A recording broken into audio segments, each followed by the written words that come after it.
Hey folks, how y'all doing? I know y'all see the title. We got a few videos here, but they're rather short. 2 minutes, 2 minutes, 36 seconds. What's this other one? A minute, 48 seconds. They're rather short. So we just gonna go ahead and plow through them. I've said pretty much all I had to say, but I still gonna throw in my 2 cents on this as we roll through. So let's go ahead and get to the first one. And it's Fox 5 New York. Fox 5 New York. Let's go ahead and get it rolling. A food fight in one neighborhood in Queens between NYC tenants and newly arrived migrants. Fox 5's Ashley Rodriguez shows us how tensions are growing with not enough food to go around. This is the first time I heard NYCHA, NYCHA, NYCHA. But anyway. Why do we have to take the butt of everything? Okay, this community here is already suffering. I can answer that one for you. You have to take you have to take it in the seat of your pants all the time because you're the last in line. And you guys make sure that you stay the last in line by keep voting in people, putting them over you. That's been keep telling you year after year that the people coming in are more important to them than you. See, I got to get them on the voter roll to keep me in. You already own the roll. That's why you the last in line. Oh, yeah. And plus, everybody told you that the Republicans are evil and racist and not to vote for them. And if you vote for them, you voting for white supremacy, even though you've never lived under a Republican administration in New York City in your freaking life. But, there you go. The residents living in NYCHA's Queensbridge houses look forward to the mobile food pantry. Queensbridge, I heard that before. I heard that from Truth Teller. He told me to stay out of there. That show up weekly. But over the past year, they have witnessed 8,000 migrants move into their neighborhood. Don't look bad. It's look clean. I guess I wonder if that's just in the eye of the beholder, me on the outside looking in. And they've also noticed the migrants are also starting to take their stuff. They was first online for the turkeys this morning. If they tell you to be there at 11 o'clock, you get there like 10:30, 10:45, but they already out there. The line is from over there to over here. Free food giveaways, especially during the holidays, have become a source of tension between longtime New Yorkers struggling to get by and newly arrived migrants who are using the system to survive. A month ago, one altercation. Now, using the system to get over, call it what it is. Got so heated between a resident and a migrant, someone ended up in the hospital. We would never turn anyone away for a meal, but there simply just is not enough for both NYCHA residents and the Democrat Queens. Okay, look at who you look who you got over you. Look who you've elected over you. I'm willing to bet you the largest demographic in Queens probably looked like them two ladies that was sitting. I'm just guessing. I don't know. If I'm wrong, correct me. Say, no, Nick, you wrong. The biggest demographic in Queens is this. And I will, hey, I tip my hat to you. My bad. I've never been one to, to stand on something when I'm wrong. I'll capitulate in a minute and give you credit for correcting me. Thank you. I'm not one of them brutal types that get mad when somebody prove me wrong. Actually, I appreciate it. She don't give a F about you too. She don't give a F. Look, there are certain classes of people I don't care. Some of them are, not all. Some of them are just cool, don't care. But the majority of them in the back of their mind, everybody is above you. And you looking at one right there. And don't worry, they'll tell you to your face. Go in their store. They'll tell you. migrant shelter residents. Councilmember Julie Wan says she alerted the mayor to the growing tension in her community and was able to get $50,000 to increase the number of hot meals served inside NYCHA's. But she's concerned the mayor's new budget cuts will only put further stress on a community already living in scarcity. People are going hungry right now. People are frustrated with not having enough to eat, not having heat and hot water in their shelters or in their houses in NYCHA. And people want to make sure that they just have their basic needs met, like any human would anywhere. And that's what's causing the tension. Okay, like any human anywhere except for where these people came from. Go there and try to proclaim that you need your human rights met. While when you go to Venezuela, go to El Salvador, go to Honduras, go to Mexico, go and make that stand, make that claim. Where my turkey at? Yeah, I'm here illegally, but it's Thanksgiving and I want a plate for me and my family. That's probably going to be the last time we see your ass. And we're going to see what happens tomorrow. That's when the Reese family and Councilmember Wan are putting together a fall family feast equipped to serve 2,000 people. We're going to see how far the resources can stretch. In Queens, Ashley Rodriguez, Fox 5 News. Thank you, Ashley. Okay, hold on a second. Let's get this next one going. Deliveries don't come more special than this. NBC News. Inside each box, a baked flurry of flavor crafted with care. Some 500 pumpkin and apple pies, not just made in any kitchen, but in this New York City school cafeteria, going to feed the less fortunate this Thanksgiving week. And many of the bakers have never celebrated Thanksgiving before or had these types of pie themselves. In a New York City school, paid for by the taxpayers, lit up, maintained year after year by the taxpayers. Esto es nuevo para usted totalmente. Totalmente no. Yeah. Totally new for him, this whole concept of Thanksgiving. They are from migrant families from across the globe who have fled untold horrors, and in some cases know what it's like to end up in the city shelter system while seeking asylum.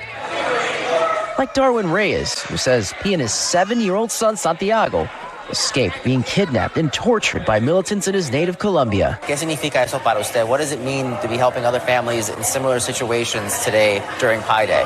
Bueno, realmente estas tradiciones son nuevas para nosotros. Pi Day represents to give thanks and to have this culmination of families in similar situations all united under one roof to do something that means so much to so many people. I'm a big believer that our services need to be individualized. The group behind the Pi Day event, Project Russo, a nonprofit who's been providing full-scope legal services to nearly 1,000 migrants and their families. You know, we always ask that question, is this our fight to fight? And this was immediately obvious that this is our fight to fight.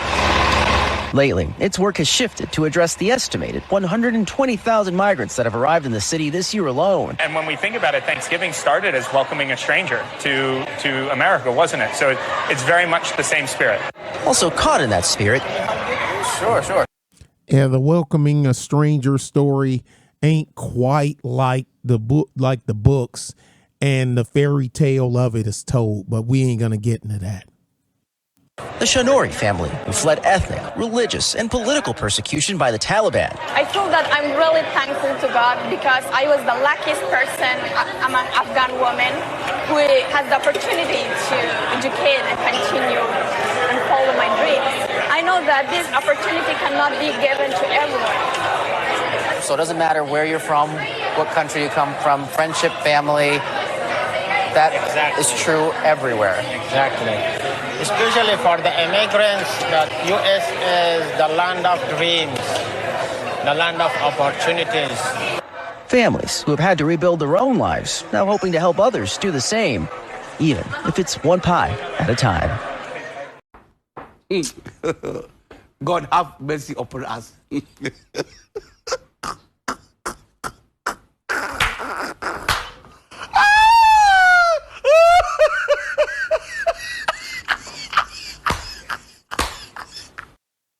Thousands of Thanksgiving meals are being prepared for asylum seekers through NYC Health and Hospitals. As CBS 2's Shosh Bedrosian reports from Long Island City, the meals include a culturally inclusive menu. To feed the migrants, it felt like a dream come true to provide better, nutritious, and culturally relevant meals. From freshly cooked to packaged up, these Thanksgiving meals have meaning to Edward Song.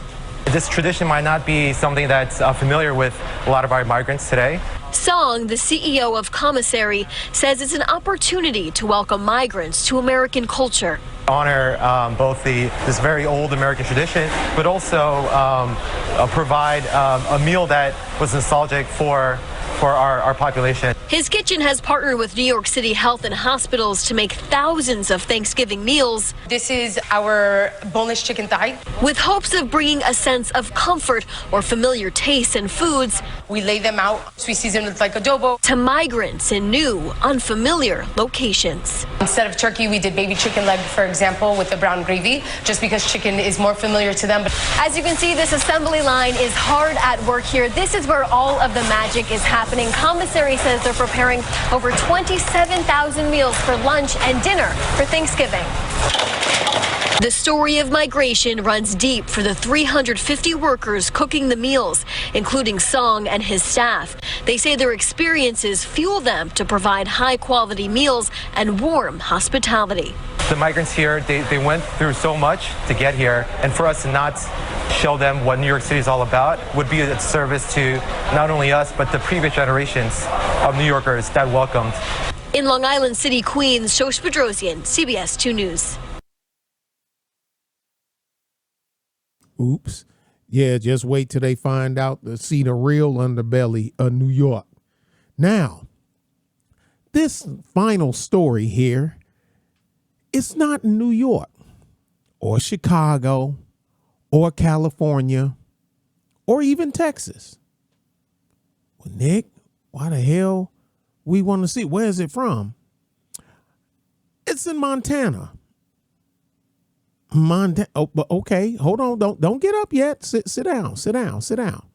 You let me go ahead and run this one through you. Get ready for this one. I'm not surprised. I mean, ain't no shock in me whatsoever. But yeah, let's go ahead and go. Oh yeah, and in New York City, also they got a thing from a dude named Cash Jordan. I've been subbed to him for a little while. And New York City is flying migrants out of New York. They started that like 10 days ago. But anyway, let's get to the final story so I can get y'all out of here. Okay. A double drive-by in Billings, Montana. Remember, what was that? I know Ice Cube I remember back, he had a song about them moving into St. Louis and whatnot, you know, four gangbangers, professional crack slangers, you know, what do you know? A drive-by in Missouri. Well, even though people thought that was something, Missouri, St. Louis been wild as long as I can remember. My homie got shot. He's a Gorner Black. St. Louis Ninjas want their cornerback. That's what did he expect? But this is in Billings, Montana. Just going to show ain't nothing out of reach. Double drive-by, Billings girl injured in the shooting. House targeted twice within 4 hours. Let's see if we can get this to play.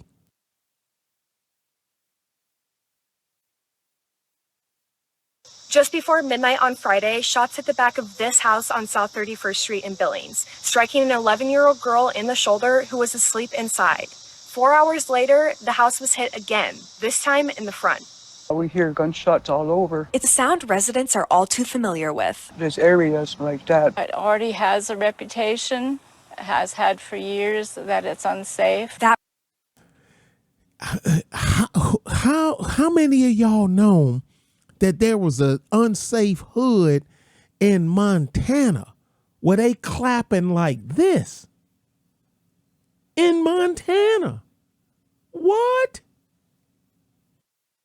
Reputation leading to another incident Friday. Thought it would never happen to us. According to a social media post from the Billings Police Department, just before midnight Friday evening, officers were called to a local hospital for a report of an 11-year-old who was shot while asleep inside of her home. As soon as I heard that, I tried to get up and run to her room, but my grandson was already down there, and then he just took her to the hospital right away. She was struck in the shoulder, but her grandmother, Alita Medicine Horse, said the girl is doing okay. Medicine Horse takes care of 4 of her grandchildren at the Southside house, including the 11-year-old victim. She's shooken up, but they just cleaned it out, and thank God, God protected her, and she got to come home last night. After a hectic night at the hospital, terror struck yet again. Officers responded to the same house at 3:30 a.m. Saturday morning after a suspect described as a juvenile white male fired several rounds into the front of the house. My grandkids were so scared and had to go through that again. Leaving neighbors feeling worried for the youth living in the area. It's the second incident that I've heard about within close proximity that involved minors. It is scary to think that our kids